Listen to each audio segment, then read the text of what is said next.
Hi, Posit here from KTS. Have you ever found yourself sometimes running out of inspiration while working on your creative skill or working towards becoming a creator? Today, I want to talk about this phenomenon we call inspiration, how we get them, how we lose them, and by knowing the components and the dynamics of this phenomenon, we can figure out how we can refill and top up our inspiration surplus. Check it out.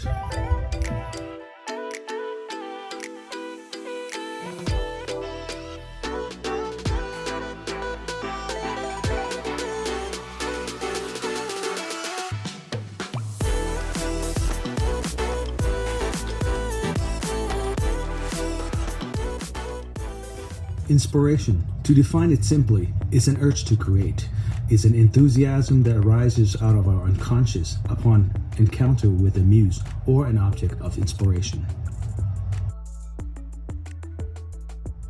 Now, it's important to recognize that in a creative endeavor, inspiration is the spark, motivation is the fuel, and conviction is the oxygen.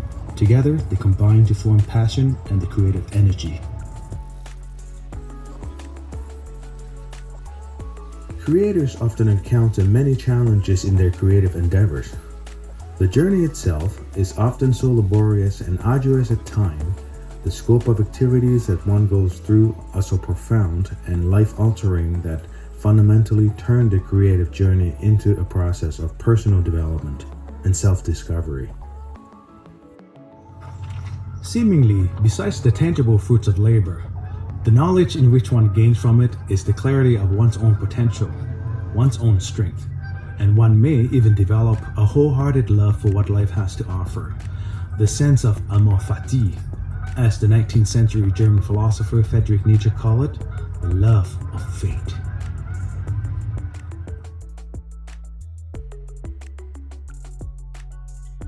Sometimes fate grants us a spark, be it an encounter with a muse, a calling, or some sort of event that hits us like an annunciation, drawing us into a self-actualizing moment, as the American humanist psychologist Abraham Maslow calls it. It's an experience of full concentration and total absorption in a vivid adolescent-like consciousness, with egoless and positive acceptance without feeling the need to control the present moment, essentially embracing the flow. When encounter a sense of inspiration, some people make a progressive choice to follow the calling, while some may fear the great potential that it can bring, like having a Jonah complex, and take the regressive route. Inspiration drop-off can happen because life is a process of temporary choices, either progressive toward growth and inspiration, or regressive toward inhibition or repression. The mechanics of both progressive or regressive choices share the same pattern in the law of dependent origination as laid out in the Pratityasamutpada teaching of the Buddha, specifically the Sayatana, which identifies the existence of sense media, the presence of the observer and the observed, Patsa, where contact and sensory impression takes place, and the Vedana, when hedonic feelings arise, either a positive or negative vibe.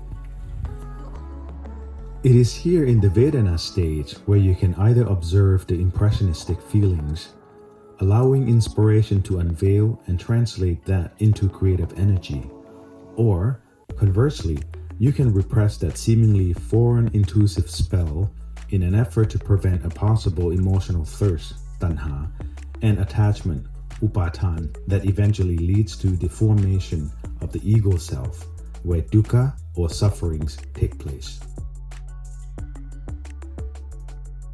However, the downside of the regressive route is that it can lead to the dispassion, a loss of the sense of sacredness, or the numinous in the experience of one's true inner self's existence, the loss of connection with the origin of the urge to create something that is truly one's own genuine expression, and the loss of symbolic mental object that becomes the portal to our primordial inspiration.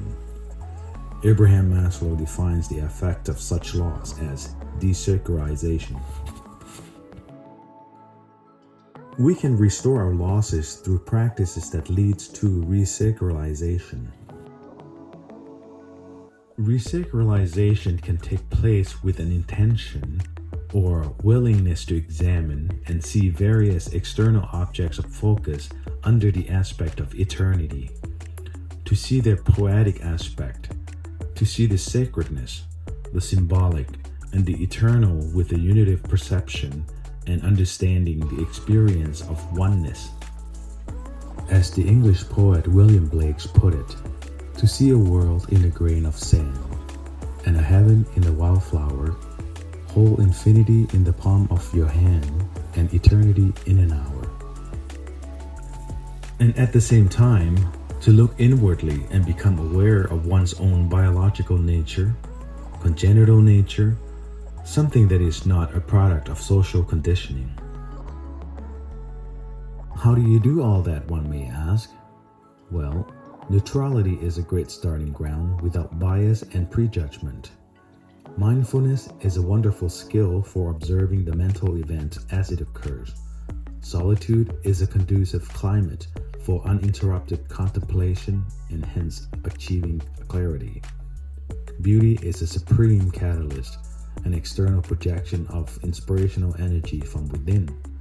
And the corazon, for the openness of the heart to allow the progressive choice to take place and for one to receive it.